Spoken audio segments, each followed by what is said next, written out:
අපි ඉතින් ඔන්න ඔය ඉතින් අද බැද්ද පොඩ්ඩක් තියෙන පලා තමානේ ඒ බැද්ද පොඩ්ඩ උගලන්න තමයි හදන්නේ. අපි මේ තමානේ මේ බැද්ද ටික උගල ගත්ත මෙන්න මේ තවානේ තියෙන ටික දැන් තියෙන්නේ අනිත් එකේ මේ අපි අලුතෙන් දාපු තවාන මේකේ අපි මුරු දෙකයි කැපුවේ. මුරු දෙකයි කියන්නේ මාස දෙකයි කැපුවේ පලා. අපිට හැබැයි සෙට් වුණා මේක 25න් මිටියක් කපන්න සෙට් උනේ. අවුලක් නැහැ. ඉතින් අපි වේදම් කරපු සල්ලි අපි ගත්තා. දැන් ඉතින් මේ තියෙන ලාභේ මේක හැකි අපිට මාස 8ක් විතර පාවිච්චි කරන්න.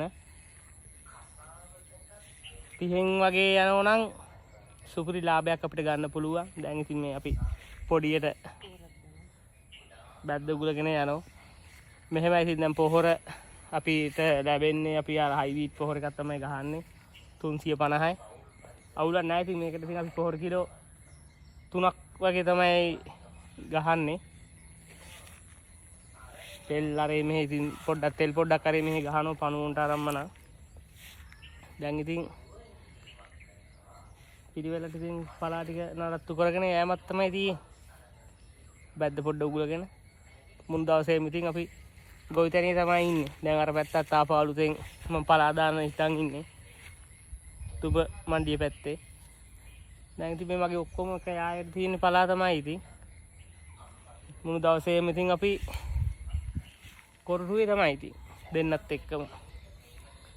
කුදුම් විදිහට අපි මහන්සි වෙනවා ගොවිතැනට. අපිට ඒ වගේම ඉතින් හොඳ ලාභයක් ලැබෙනවා. ඇත්තටම බොරු කියන වැඩක් නෑ. අපිට ඒ වගේ හොඳ ලාභයක් ලැබෙනවා. අපේ මහන්සියට මහන්සියක් ලැබෙනවා. අපි මේ තවාන පටන් ගැම්මෙම අපි දැම්මේ පලා 300යි. අපි මඩ ඉහලා පැල කරගත්තේ පලා 300කින්. අපි ඊට පස්සේ පළවෙනි කෝඩි මුරේ කැපුවා පලා 500ක්. ඊට පස්සේ දෙවෙනි මුරේ අපි පලා 800ක් තමයි කැපුවේ. අපිට අවුලක් නැහැ. ඉතින් මේ තුන්වෙනි මුරේ අපි හැඩගස්සන්නේ තනකොළ ටික උගුලලා පොහොර ටික ගහලා තෙල් ටික ගහලා අපි තුන්වෙනි මුරේට තමයි මේ සලස්සන්නේ පලා ටික. අපිට පුළුවන් වෙයි සමහර විට මේකෙන් 1100ක්